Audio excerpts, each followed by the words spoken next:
સંબંધીઓના ખૂનથી ખડલાયેલી છે. આ ગાદી ઉપર બેસું છું ને દાદા, મને શાંતિ નથી મળતી હો. બહુ ચિંતા થાય છે. જ્યારે જ્યારે આ ગાદી ઉપર બેસું છું, કુરુક્ષેત્રના યુદ્ધની ભૂતાવળો મને યાદ આવે છે. મને શાંતિ નથી લેવાની. ભીષ્મ કહે છે કે અરે બેટા ધર્મ, હું તો ખૂબ પ્રસન્ન થયો છું.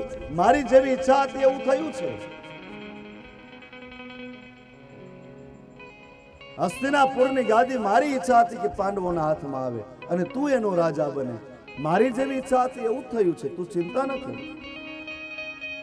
ઋષિ મુનિઓના સાંભળતા ભગવાન શ્રી કૃષ્ણની ઉપસ્થિતિમાં ભીષ્મ આજે ધર્મરાજ યુધિષ્ઠિરને ધર્મનો ઉપદેશ કરે છે. રાજ ધર્મ સમજાયો છે, સ્ત્રી ધર્મ સમજાયો, આપદ ધર્મ સમજાયો છે, મોક્ષ ધર્મ સમજાયો, ભગવત ધર્મની વાતો કરી છે. જે જે યુધિષ્ઠિરે પૂછ્યું ને બધું જ ભીષ્મએ આજે યુધિષ્ઠિરને સમજણ આપી. આ સમયે ભાગવતમાં તો નથી લખતા, વ્યાસજીએ નથી લખ્યું, પણ ઘણી જગ્યાએ જોવા મળે છે કે જ્યારે ભીષ્મ યુધિષ્ઠિરને સ્ત્રી ધર્મની વાતો કરતા હતા એ સમયે ત્યાં ઉભેલી દ્રૌપદી ખડખડાટ હસવા લાગી છે. ત્યારે પાંડવોએ કીધું કે દેવી, જરા સમયનું ભાન રાખો. આપણો બાપ આજે વિદાયની ઘડીઓ ગણે છે, મરણ પથારી પડ્યો છે અને તમે હસો છો. આ સારું નથી લાગતું. છતાં પણ દ્રૌપદીનું હાસ્ય છે ને બેવડાયું, વધારે જોર જોરથી હસવા લાગી. ત્યારે ભીષ્મ દ્રૌપદીને કહે છે કે બેટા દ્રૌપદી, આટલી બધી હસે છે એનું કારણ શું છે? દ્રૌપદી વાચાળ હતી ને, દાદા હવે જવા દો ને, મરતી વેળાએ મારે ક્યાં તમને બધું સમજાવવું? જવા દો બધું, હવે મરતા સમયે મારે તમને શું કહેવું? ભીષ્મ કહે છે કે નહીં બેટા બોલ. સાંભળીને દુઃખી થવું છે કે તું ખરા, તને હસવું કેમ આવ્યું? નકર આ મારું મૃત્યુ મને આવીને વળે ને. દ્રૌપદી કહે છે કે એમ, આ યુધિષ્ઠિરને અત્યારે સરસ મજાનું તમે સ્ત્રી ધર્મ સમજાવો છો. ભર સભામાં દુશાસન મારા ચીર ખેંચતો હતો તે દિવસે એક ગરીબડીની જેમ મેં તમારી સામે જોયું, ત્યારે દાદા તમારા માથા કેમ નીચા ઝૂકી ગયા હતા? તેથી તમને તમારો સ્ત્રી ધર્મ પ્રગટ નહોતો થયો, તેથી તમને તમારો ધર્મ યાદ નહોતો, તેથી તો તમે મને બચાવી નહીં. શા કારણથી? ભીષ્મ કહે છે કે બેટા દ્રૌપદી, ત્યારે મારા શરીરની અંદર આ કૌરવોનું અનાજ હતું ને એનું લોહી ફરતું હતું, મતે મારો ધર્મ પ્રગટ નહોતો થતો. ત્યારે હું દુર્યોધનનું ખાતો હતો ને. દ્રૌપદી તરત જવાબ આપે છે કે દાદા, આજે ક્યાં તમે પાંડવોનું ખાવા આવ્યા હતા? ભીષ્મ કહે છે કે બેટા દ્રૌપદી, આ તારો ભરથાર અર્જુન, એને જે મને રૂએ રૂએ બાણ માર્યા અને બાણથી મારા શરીરમાં દુર્યોધનના ખાધેલા અનાજનું જે લોહી હતું એ બધું લોહી વહી ગયું અને મારો ધર્મ પ્રગટ થયો છે. શરીર એકદમ એક રૂની પૂણી જેવું થઈ ગયું છે. માટે આજે ધર્મ પ્રગટ થયો. માટે જીવનમાં જો ધર્મને પ્રગટ કરવો હોય તો પેલા હળવા થવું પડે. અભિમાનનો ભારો લઈ નીકળીને તો એનાથી દુનિયામાં કાંઈ ન મળે. ઘણા એને એવી ટેવ હોય કે મેં આમ કર્યું, મેં આમ કર્યું, મેં આમ. એટલે આ ભાઈ, તારાથી કાંઈ ન થાય, તારાથી ખડી ભાંગે નહીં, તારું ઘરમાં હાલતું નથી, બાયણે તું હું નક્કી કરાવીશ? હે?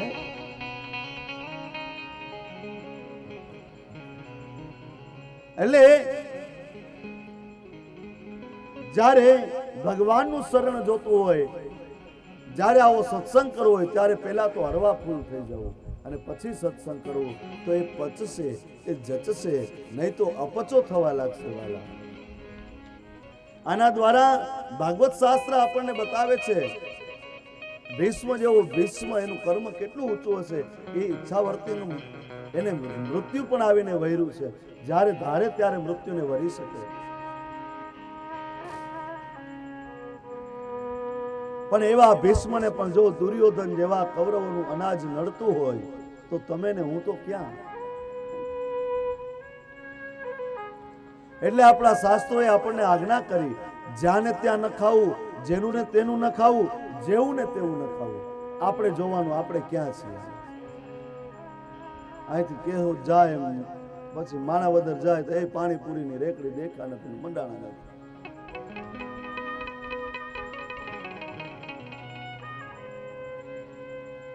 કોક પાઉંભાજી બનાવતો કે ઓલો પાઉંભાજી બહુ સારી બનાવે, ત્યાં જઈને ખાવા માંડે. અને આપણે ઈશ્વર દાદા મુંબઈમાં તો ડોમિનોઝના પીઝા વાયા પડ્યા બધા. આ પીઝા ખાતા ખાતા બીજાના થઈ ગયા. ન ખાવું જેવું ને તેવું, જ્યાં ત્યાં ન ખાવું. મારા બાપુ સાત્વિક આહાર લેવો.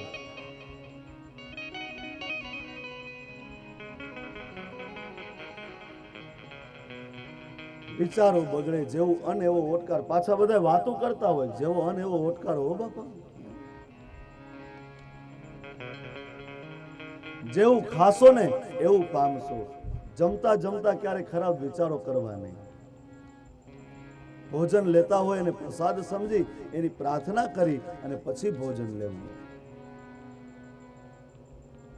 બેસી બે હાથ જોડી અન્ન દેવતાને પ્રાર્થના કરવી કે આજ પ્રભુ તારી કૃપાથી મને પેટ ભરવા માટે અન્ન મળ્યું છે, એને હું તારો પ્રસાદ સમજીને આજે લઉં છું. હરેક અનાજના કોડિયાની અંદર પરમાત્માનો વાસ થશે અને એ પરમાત્માનો વાસ છે એ તમારા શરીરની અંદર રૂવાડે રૂવાડે અને પૂરા લોહીની અંદર ભળી જશે. પરમાત્માનું નામ. આ રસોઈ બનાવે ને એમાંય ઘણી પ્રકારના હોય.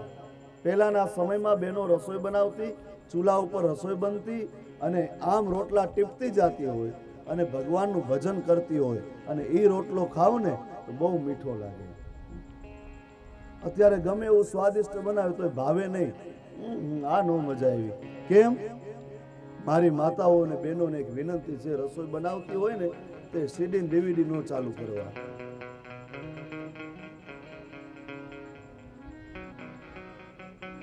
એમાં નો એવા ગીત સાંભળે ઢીંગા ચીકા, પછી આ બધા એવા જ થાય.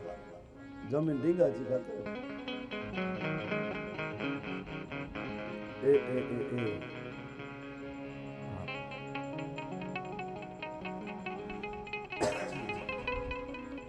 ભોજન બનાવતી સમયે રસોઈ બનાવતા હોય ત્યારે પરમાત્માના નામનું ભજન કરવું.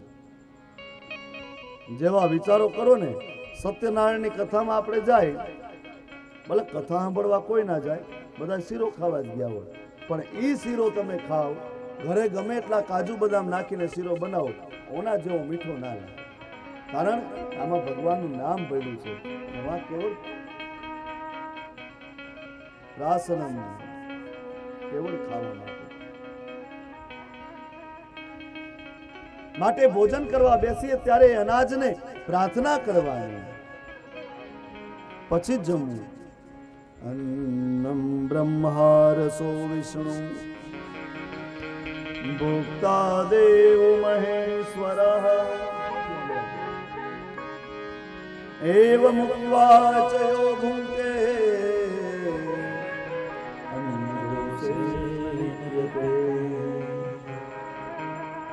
ભોજનની પ્રાર્થના કરવી, અન્નની પ્રાર્થના કરવી અને પછી ભોજન કરવું.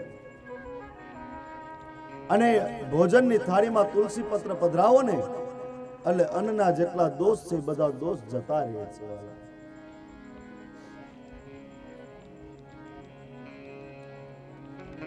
અને જો ભોજન કરવું હોય ને તો મારા રામના નામનું કરવું, બીજું ભોજન ન કરવું. એટલે કે છે ને, હે રામ નામ લાડવારે દૂધ સાકર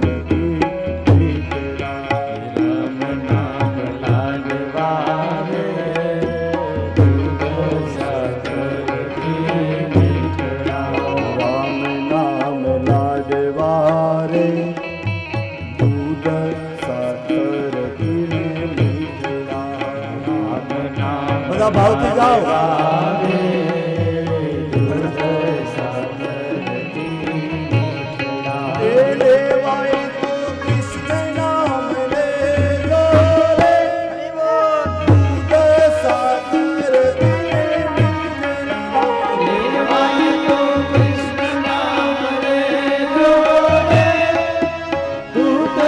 Sa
માટે ભજી લો મારા રામનું નામ।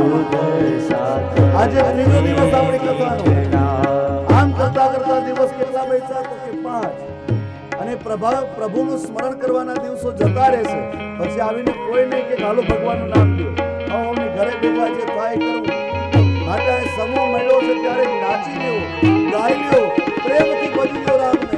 જય હો।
પ્રેમ કરવો હોય તો મારા પ્રભુને કરજો, અને પ્રભુને માટે જ્યારે પ્રેમ કરતા હોય એ ઈશ્વરને માટે આ ઉપર આંગળી કરીને ગાય તો इसके હકીકી પરમાત્માને યાદ કરીને ગાઓ। એ પ્રભુ તારા વિના મારો ઉદ્ધાર નથી, એ પ્રભુ તારા નામ વગર તેરે નામ સે तेरे नाम से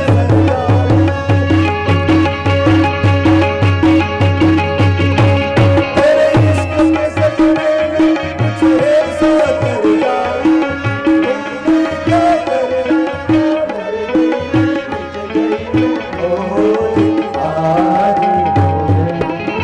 तेरी दीवानी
આંખો આપી છે તમને હરિ દર્શન કરવા, આંખો આપી છે તને હરિ દર્શન કરવા, આંખો આપી છે તમને હરિ દર્શન કરવા, આંખો આપી છે તને હરિ દર્શન કરવા. નહીતર જાણજો મોડિયું જય હો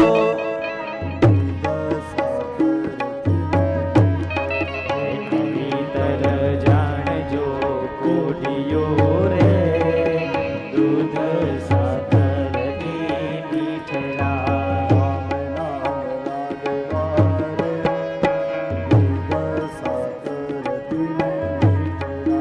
રામ નામ લાડવા રે દૂધ સાકર ની મીઠડા. જીભ આપી છે તમને હરિ ગુણ ગાવા, જીવ આપી છે તને હરિ ગુણ ગાવા, જીભ આપી છે તમને હરિ ગુણ ગાવા, જીવ આપી છે તને હરિ ગુણ ગાવા. એ નિંદા નથી કરવાની જીવ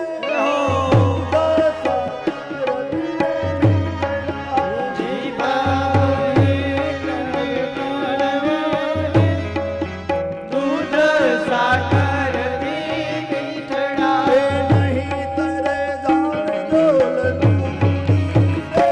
દૂધ સાકર નહીતર જાણજો લલ્લુડી દૂધ સાકર ની મીઠડા. રામ નામ લાડવારે હે રામ નામ લડવારે દૂધ સાકર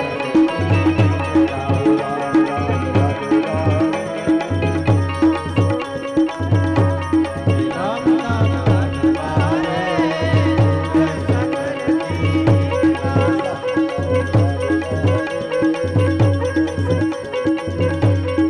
રામ નામ લડવારે દૂધ સાકર કી મીઠડા.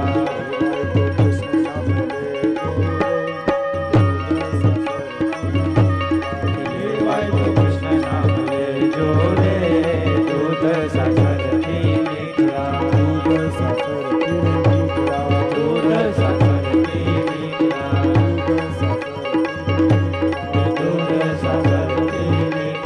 દૂધ સાકર દૂધ સાકર મીઠડા. દૂધ સાકર દૂધ સાકર મીઠડા.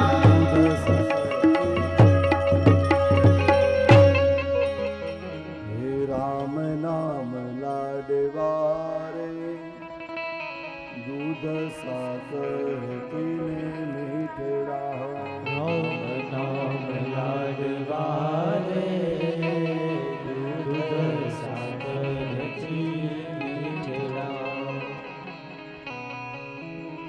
માટે ભગવાનનું નામ લેતા લેતા ભોજન કરવું વાલા. ભોજનની પ્રાર્થના કરવી, અન્નની પ્રાર્થના કરી પછી ભોજન લેવું.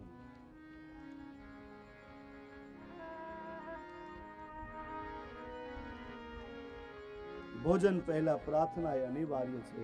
પહેલા ભોજનની પ્રાર્થના કરવી. એટલે દ્રૌપદી કહે છે કે દાદા તે અંત સમયે કાંઈ અમારે ઘરે જમવા નહોતા આવ્યા, કાંઈ તમે પાંડવોનું કાંઈ તમે ખાધું નહોતું અને તમારો ધર્મ પ્રગટ થયો એવું કાંઈ છે નહીં.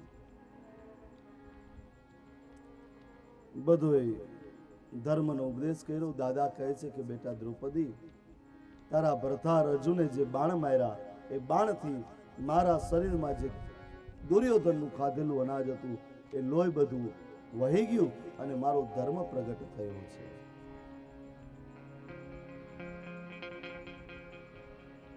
આ બધું ધર્મ ઉપદેશ કર્યા પછી ભીષ્મએ પોતાની વાણીને વિરામ આપ્યો.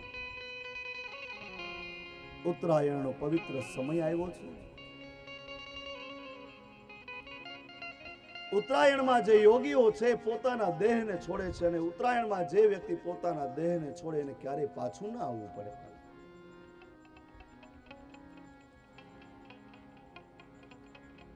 આત્મા છે, આકાશ છે.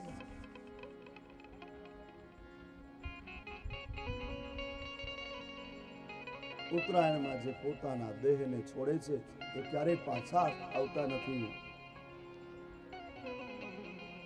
દાદા ભીષ્મે તો હવે બધી તૈયારીઓ કરી લીધી, શરીર છોડવાની તૈયારીઓ કરી છે. વાણીને ખેંચી લીધી, મનને આદિ પુરુષ આદિનારાયણ શ્રી કૃષ્ણમાં કેન્દ્રિત કર્યું છે. અંત સમયે ભીષ્મ ભગવાન કૃષ્ણની સ્તુતિ કરે છે.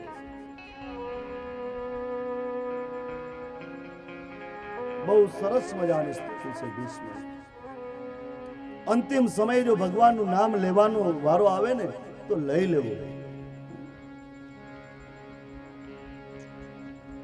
આપણે કાલે વાત કરી હતી કે કથા હોય ને શ્રીમદ ભાગવતની, તો અનેક સંતો ઋષિઓ મહંતો આવે, વિદ્વાનો આવે. કચોટ પરિવાર ધન્ય છે. ગઈકાલે સાંજે અમારે દ્વારિકા, બેટ દ્વારિકા જ્યાં અમે ભણ્યા છીએ ત્યાંના વિદ્યાર્થીઓ પાઠશાળાના આજે સોમનાથ યુનિવર્સિટીની અંદર ભણે છે. મારા પિતાશ્રી પણ કાલે આવ્યા અને આ બધા તમારે ત્યાં પધાર્યા. તો આપ બધા ખૂબ ધન્ય છો. સોમનાથ યુનિવર્સિટીમાં ભણે છે અને નવ વિદ્વાનો તમારે ત્યાં પધાર્યા છે. આપણી કથા ધન્ય થઈ જાય. તો વિદ્વાનો પાસે આપણે આશા રાખી ભીષ્મ સ્તુતિના 1-2 શ્લોકો આપણી સાથે હશે. આવો બધા વિદ્વાનો છે, બેઠા ને બધા. કોઈ સાહિત્ય આચાર્ય છે, કોઈ વેદાચાર્ય છે, કોઈ સામવેદ ભણે છે, કોઈ અથર્વવેદ ભણે છે. આવો અને ભીષ્મ સ્તુતિ આપણે સાથે ગાઈએ.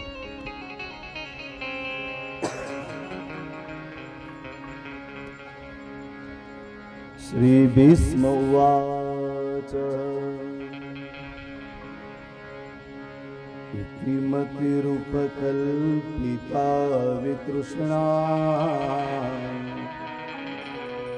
ભગવતી સાત્વત પુંગવે વિભુમ્ને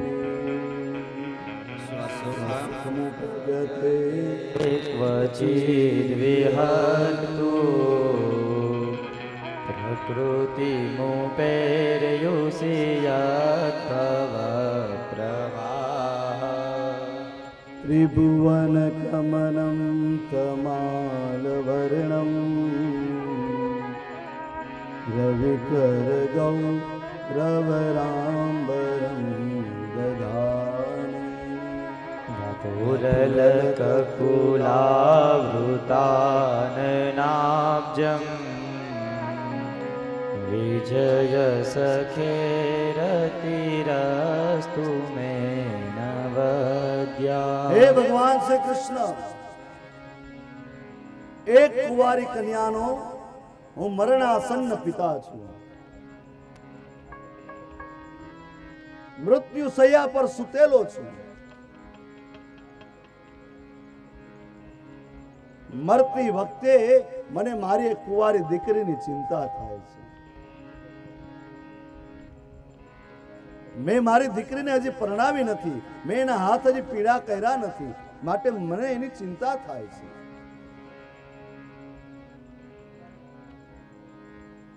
બધાને આશ્ચર્ય થયું કે જેને આ જીવન પિતા માટે બ્રહ્મચર્યનું પાલન કર્યું એને દીકરી ક્યાંથી થઈ? ભીષ્મ કહે છે કે એક કુંવારી કન્યાનો હું પિતા છું અને એક કુંવારી કન્યા હજી એના હાથ મેં પીડા નથી કર્યા. એક કુંવારી કન્યાનો હું મરણાસન્ન પિતા છું.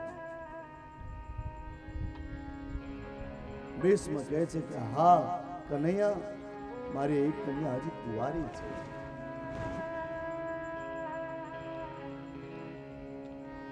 મરતી વખતે મને મારી કન્યાની ચિંતા થાય છે. કન્યા કઈ?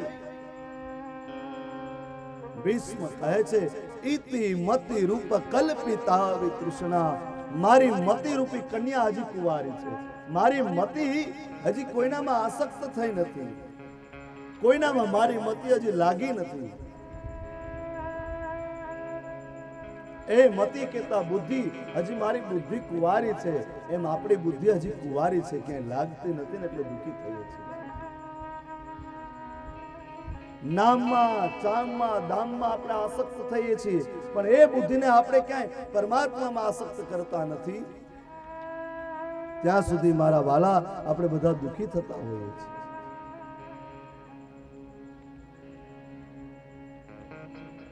અંત સમયે ભગવાન ની સામે ભીષ્મ એવો દાવો કરે છે કે મારી બુદ્ધિરૂપી કન્યા, મારી મતિરૂપી કન્યા હજી કુંવારી છે, કોઈનામાં વળી નથી,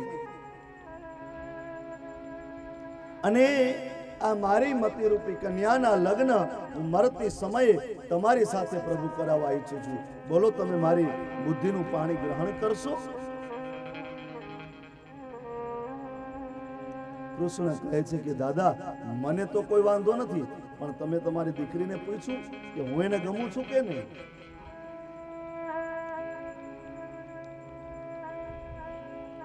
તમારી દીકરીની પસંદગીનો પણ વિચાર તો કરવો જોઈએ ને.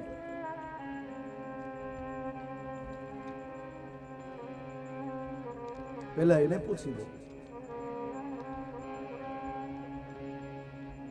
દીકરીને ગાય દોરેતા જાય, એને આપણે પૂછ્યું તો એક ભાઈ તમે કથામાં હતા તો કે દીકરીને ગાય ને પાટું મારીને ખાય. એવું નહીં, દીકરી એ તો દીકરી છે, એને પ્રેમ કરજો, એને સાચવજો. એને